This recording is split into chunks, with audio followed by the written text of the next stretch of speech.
جیسے ہی اس نے کچن کی دہلیز پر قدم رکھا وہ ٹھٹک کر رہ گئی۔ سامنے سلیب پر کوئی عجیب سی چیز پڑی تھی۔ وہ دھیرے دھیرے قدم اٹھاتی آگے بڑھی۔ بے اختیار خوف کی ایک لہر اس کے رگوں پہ میں سرایت کر گئی۔ سلیب پر چولہے کے پاس ایک بڑے سائز کی چمگادڑ بے حس و حرکت پڑی تھی۔ وہ الٹے قدموں واپس کچن کی دہلیز تک آئی۔ ایک ہاتھ سینے پر رکھے وہ ایک ٹک پھٹی پھٹی آنکھوں سے اسے دیکھی جا رہی تھی۔ کالی سی وہ بدصورت چمگادڑ آخر کہاں سے آ سکتی تھی؟ کچن کے روشن دان میں جالی لگی ہوئی تھی۔ کچن سے باہر نکل کر اس نے ہر طرف کا جائزہ لیا۔ تمام کھڑکیاں اور روشن دان جالیوں سے پر تھے۔ پھر یہ چمگادڑ دماغ میں بہت سے سوالیہ نشان چکرانے لگے۔ نسرین خالہ، نسرین خالہ، وہ چلائی۔ چہرے پر خوف اور حیرت کے ملے جلے تاثرات نمایاں تھے۔ خالہ ہاتھ میں جھاڑن پکڑے بھاگی بھاگی آئی تھی۔ وہ وہاں، وہ دیکھیے۔ اس کے اشارہ کرنے پر خالہ کچن کی طرف بڑھی۔ قریب جا کر جانچتی نظروں سے اسے دیکھتی رہی۔ خالہ قریب نہ جائیں، کہیں آپ کو کوئی نقصان نہ پہنچا دے۔ نادیہ کچن کی دہلیز پر کھڑی ہی ہدایت دے رہی تھی۔ اندر جانے کی اس میں ہمت نہ تھی۔ ارے کچھ نہیں ہوتا بی بی جی، یہ کہہ کر نسرین خالہ آگے بڑھی۔ ہاتھ بڑھا کر انگلی سے جیسے ہی اس چمگادڑ کو چھوا تو اگلے ہی لمحے وہ چمگادڑ حرکت میں آئی اور تیزی سے پھڑپھڑاتی ہوئی نادیہ کے کندھے کو چھوتی ہوئی کچن سے باہر نکل گئی۔ اس کا دل اچھل کر حلق میں آ گیا اور کندھے کو چھوتے ہی جیسے اس کی جان نکل گئی۔ کچن سے نکل کر وہ چمگادڑ کہاں غائب ہوئی، اس بات کی فکر اس وقت اسے تھی۔ ایک زوردار چیخ تھی جو نادیہ کے حلق سے برآمد ہوئی تھی اور خالہ کچن میں اپنی جگہ پر کھڑی کی کھڑی رہ گئی۔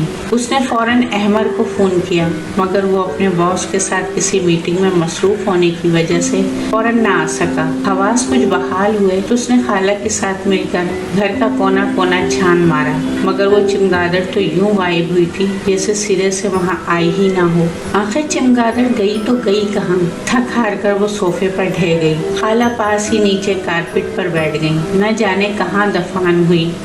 میں نے تو اسے کچن سے نکلتے ہی دیکھا تھا، اس کے بعد پتہ نہیں چلا۔ خالہ نے ہاتھ نچا کر کہا۔ نادیہ کے چہرے پر خوف کی پرچھائیاں تھیں۔ آپ لوگوں کے آنے سے پہلے ہی گھر کچھ عرصے بند رہا تھا اور بند گھروں میں ایسی ویسی چیزیں نکل ہی آتی ہیں۔ آپ پریشان نہ ہوں بی بی جی۔ خالہ کی اس بودی دلیل پر اس نے انہیں گھور کر دیکھا کیونکہ پچھلے 3 دن سے تو وہ خالہ کے ساتھ مل کر اس گھر کو صاف کر کر کے ہلکان ہو گئی تھی اور یہی وجہ تھی کہ اب گھر شیشے کی طرح چمک رہا تھا اور چمگادڑ کسی سوالیہ نشان کی طرح ہی رہی۔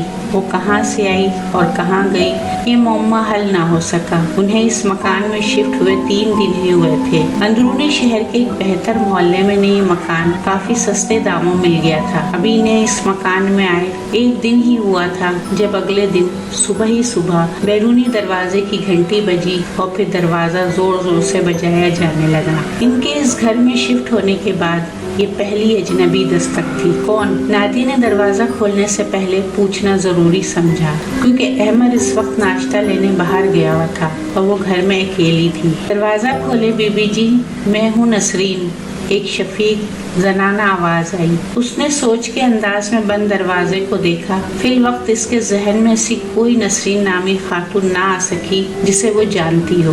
دروازہ ایک بار پھر بجایا گیا۔ اس نے تھوڑا سا دروازہ کھول کر باہر جھانک کر دیکھا۔ درمیانی عمر کی ایک عورت نے نرم مسکراہٹ اس کی طرف اچھالی اور ساتھ ہی سلام جھاڑا۔ سلام بی بی جی، میرا نام نسرین ہے اور ویسے مجھے سب خالہ خالہ کہتے ہیں۔ آپ لوگ شاید یہاں نئے شفٹ ہوئے ہیں۔ آپ سے پہلے جو باجی یہاں رہتی تھیں وہ تو مجھے اچھی طرح جانتی تھی۔ میں اس گھر میں صفائی کرتی تھی، بلکہ کپڑے برتن سب کچھ۔ محلے داروں نے مجھے بتایا کہ یہ گھر پھر آباد ہو گیا ہے تو سوچا کہ پوچھ لوں آپ کو گھر کے کام کاج کے لیے کسی عورت کی ضرورت ہے تو میں حاضر ہوں۔ بیوہ عورت ہوں جی اور یہی کام کر کے اپنے بچوں کا پیٹ پالتی ہوں۔ اس نے ایک ہی سانس میں سارا تعارف کرا ڈالا۔ وہ پہلے چپ چاپ سنتی رہی، پھر بولی، یہاں اس محلے میں کس گھر میں کام کرتی ہیں آپ؟ یہ جو گلی کے نکڑ پر